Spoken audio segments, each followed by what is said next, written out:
The Jim and Terry Show with the seat getting warmed up, ready for Jim to join. It will be a little later this morning. This is the Jim and Terry Show, but I'm just Terry.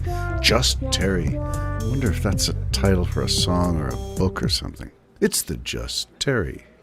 Yeah. I wanted to get this one off because I got really excited this week when I finally saw that it was on the delivery queue, ready to be delivered. It's a book from Amazon.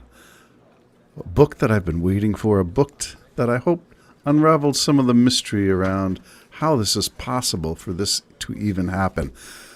The book is called The Deadly Rise of Anti-Science. Anti-Science.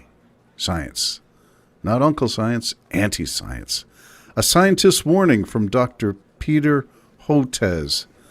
Peter Hotez was a doctor from Texas Children's Hospital who is a PhD as well as a MD. So he is a virologist and an immunologist. He's a guy who specializes in children's diseases and especially, what do they call them? Tropical diseases? Yeah, after all, he is in Texas. So looking at tropical diseases. Anyway, the real reason for this thing is that I started to see him in 2020 and 2021 as the COVID-19 outbreak began. And he started to appear on, well, some of the podcasts, broadcasts, live stream stuff that I was watching on MSNBC, NPR, BBC. And what I valued was his candor. And his candor was often in opposition to what the Trump administration was giving as advice. No ivermectin, no alternative therapies, no alternative things, just straight up science. And as things got heated, it was the advocacy of masks, social distancing, and closing to prevent the widespread disease in America.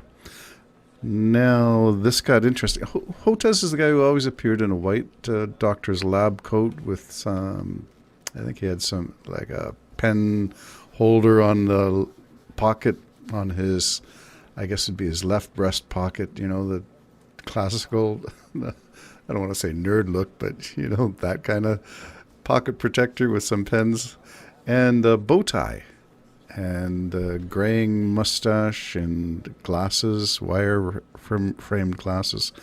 What got me, though, was that he started to experience threats to his life.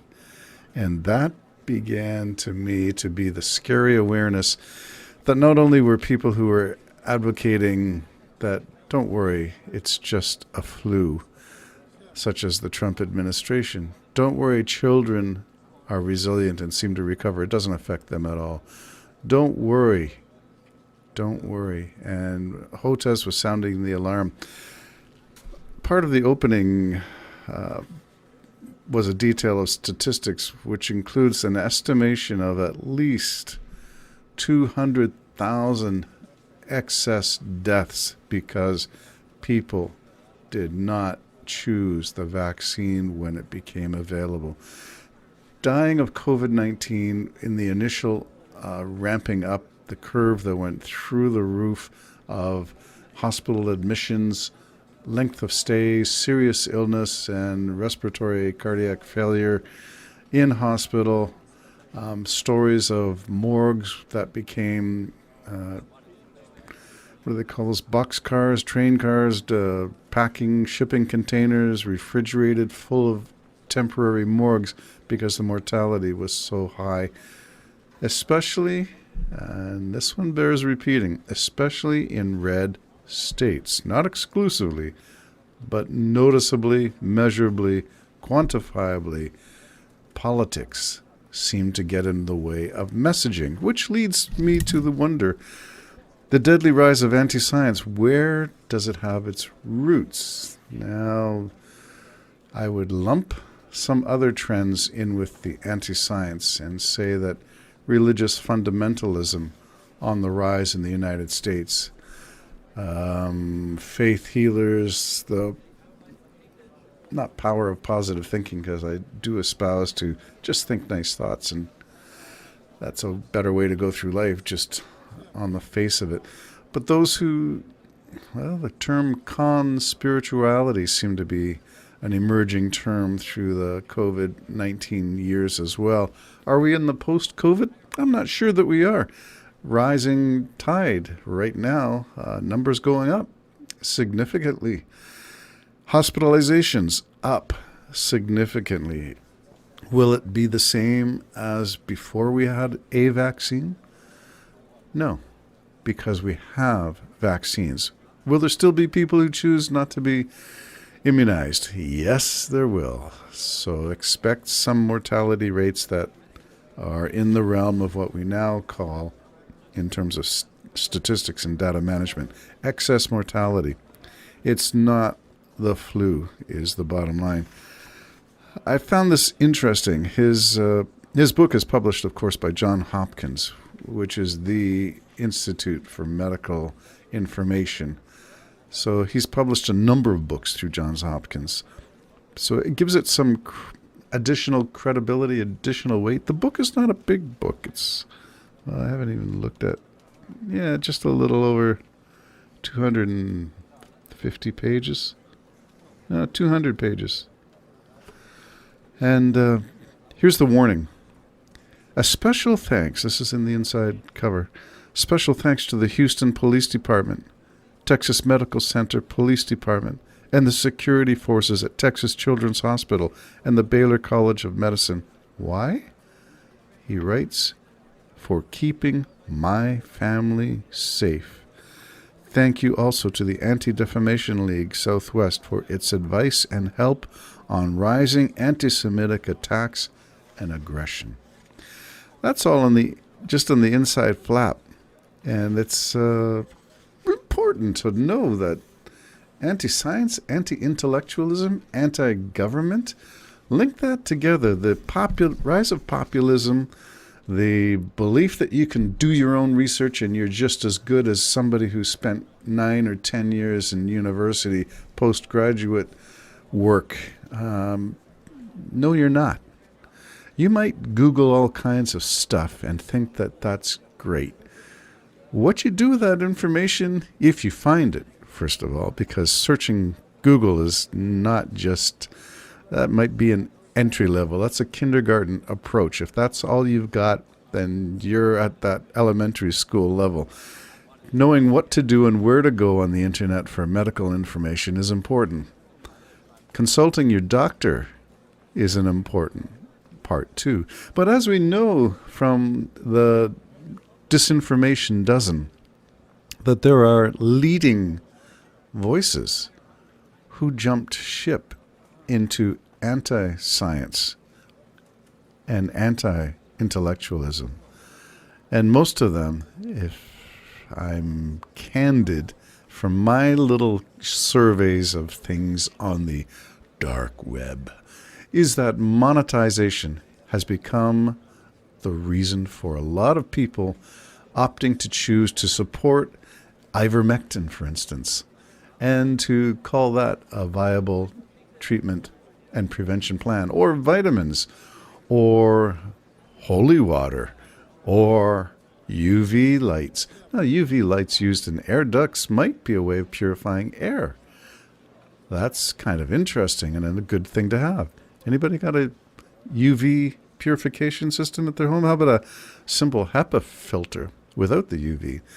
Whichever way you go, as soon as you're into filtering air, you're into believing that some of the stuff is communicated via particles in the air, which means that wearing a mask and safely social distance are viable preventive or prophylactics, I guess is the technical word for those strategies.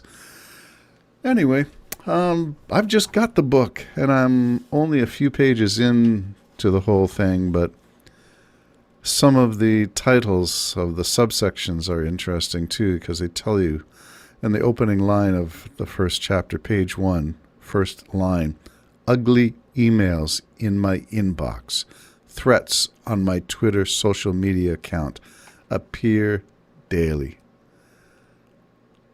That's interesting, but here's the kicker, which sort of puts it ironic, or puts it into the realm of conspirituality, meaning that the religious fundamentalists are part of the fearmongers and threats. The worst of these emails and the worst criticisms, the worst of the threats, seem to arrive on Sundays. How ironic. From there, we get all kinds of things. Anti-science as the scary new normal across conservative America, the next section. Anti-vaccine and anti-science, two things that he specifically separates. Anti-vaccine he attributes to the rise of natural remedies, holistic this and that, alternative therapies, people who are making money on their websites by promoting some other way of staying healthy and not introducing toxic pharmaceuticals into your body, keeping your body pure. Well, we do have a term, purebloods, for people who did not get vaccinated and who look on the rest of us as being either part of the scam. We are not human. We are the transhumans, the ones who are being changed by altering our DNA. Have you heard that one? Yeah. Not possible, and if you believe that kind of stuff, you're down the rabbit hole of conspiracies and things that I'm not sure I would trust my life, my wellness, my well-being with that information. So, pick your poison? Is that what this is going to be? I'll keep you posted as we get into more of the details of The Deadly Rise of Anti-Science by Dr. Peter Hotez. You can buy it on Amazon, which is where I purchased it, or you can get it directly from Johns Hopkins. You can find it anywhere where books are sold. Stay tuned. More details. How we became this society where we don't trust anyone, even the experts. The Jim and Terry Show. Not experts, but trying to bring you something that we find interesting. Bye-bye for now.